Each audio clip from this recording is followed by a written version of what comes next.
75 വയസ്സ് കഴിഞ്ഞ ഒരു സമസ്ത സഹോദരിയാണ് ഞാൻ. എൻ്റെ സമ്പത്തും എൻ്റെ മകൻ കൈവശപ്പെടുത്തി വച്ചിരിക്കുകയാണ്. ഭർത്താവ് മരണപ്പെട്ട എനിക്ക് തുണയാകേണ്ട അവൻ ഈ സമയത്ത് ഭാര്യയും കൂടി സുഖമായി ജീവിക്കുകയാണ്. ചെറുപ്പത്തിൽ നല്ല രീതിയിൽ പോറ്റി വളർത്തിയിട്ടുള്ള മക്കൾ വാർദ്ധക്യത്തിൽ കൈയൊഴിയാതിരിക്കാൻ എൻ്റെ മനസ്സമാധാനത്തിന് പീസ് റേഡിയോ ഒരു പരിഹാരം പറഞ്ഞു തരുമല്ലോ. ഇതിപ്പോൾ ഒരു മുതിർന്നൊരു കുട്ടിയിൽ നിന്നുള്ള അനുഭവം, വിവാഹം കഴിച്ച ഒരാളെ പറ്റിയല്ലേ ഈ പറയണത്? അതെ അതെ അതെ. നമ്മൾ ചെറിയ കുട്ടിയെക്കുറിച്ചാണെങ്കിൽ നമുക്കൊരു ഊഹത്തിൻ്റെ അടിസ്ഥാനത്തിൽ ചില കാര്യങ്ങളൊക്കെ പറഞ്ഞു കൊടുക്കാൻ പറ്റും. ഇത് നിലവിൽ ഉമ്മയും മകനും തമ്മിൽ എന്താണ് ഗുരുതരമായ എന്തോ പ്രശ്നങ്ങൾ നടക്കുന്നു എന്നാണ് മനസ്സിലാക്കുന്നത്. അപ്പം ആ പ്രശ്നങ്ങളിൽ നമുക്കെന്താണ് അവനെ നമുക്ക് എങ്ങനെ തിരിച്ചു കൊണ്ടുവരാം? ഈ ഉമ്മയുടെ മനസ്സിൻ്റെ വേദനയ്ക്കൊരു പരിഹാരമായി അവൻ എന്ത് ചെയ്യാണ്? ഉമ്മക്കൊരു തണലായി നിൽക്കാൻ എന്താണ് തടസ്സം? അപ്പോൾ ഉമ്മനോടുള്ള വിയോജിപ്പ് എന്താണ്?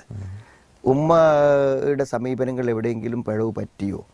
അതല്ല അവന് ഭാര്യയുടെ സ്വാധീനത്തിൽ പെട്ടുകൊണ്ട് അവൻ ഉമ്മയെ നിരാകരിച്ചതാണോ? അല്ലെങ്കിൽ അവൻ്റെ എന്തെങ്കിലും സ്വഭാവ പെരുമാറ്റങ്ങളെ കൊണ്ട് ഉമ്മ അങ്ങനെ ജീവിക്കണം? കുറേ കാര്യങ്ങളുണ്ട്. ഇതൊന്നും നമുക്ക് എന്ത് ചെയ്യാൻ പറ്റില്ല, ഈ ഒരു അവസ്ഥ വെച്ച് മാത്രം പറയാൻ പറ്റില്ല. പ്രത്യേകിച്ച് മുതിർന്ന ഒരാളാവുമ്പോൾ ആ മുതിർന്ന ഒരു മകനും ഉമ്മയും തമ്മിലുള്ള പ്രശ്നം എന്തായിരുന്നാലും ഒരു മസ്ലഹത്ത് എന്നുള്ള നിലക്ക് രണ്ട് വശവും കേട്ട് നമുക്ക് പറയാനേ സാധ്യമാകുള്ളൂ എന്നുള്ളത് ഒരു കാര്യം നമുക്ക് ഉറപ്പിച്ച് പറയാൻ പറ്റും. ഉമ്മക്ക് അവനെക്കുറിച്ച് ചില വേദനകളുണ്ട്. ആ വേദനകൾ പരിഹരിക്കാതെ ഉമ്മ കണ്ണടച്ചാൽ അവനെ സംബന്ധിച്ചിടത്തോളം അത് അവൻ്റെ പരലോകത്തിന് വളരെ പ്രതിസന്ധി ഉണ്ടാക്കും ഉമ്മയാവുമ്പോൾ. കാരണം അത് അങ്ങനെയാണല്ലോ. കാരണം വിശുദ്ധ ഖുർആൻ തന്നെ പറയണമെന്ന് വെച്ചാൽ ഹമലത്തുഹു ഉമ്മുഹു വഹൻ അലാ വഹൻ എന്നാണ്. എന്ന് പറഞ്ഞാൽ ഒരെല്ല് പൊട്ടുക എന്ന് പറഞ്ഞാൽ എത്ര വേദന ഉണ്ടാവും?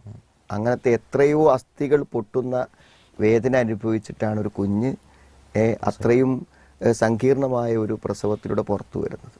അപ്പം ആ വേദന ഉമ്മയുടെ മനസ്സിലുണ്ടാകുന്നിടത്തോളം കാലം മക്കളുടെ എന്ത് പെരുമാറ്റങ്ങളും അവരെ വല്ലാതെ വേദനിപ്പിക്കും.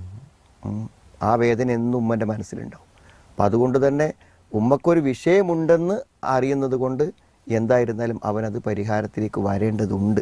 അത് യാതൊരു സംശയവുമില്ല. അതിനൊരു അവസരം അവർ ഉണ്ടാക്കിയിട്ട് ഒരാളെ കണ്ട് സംസാരിക്കലായിരിക്കും നന്നായിരിക്കും.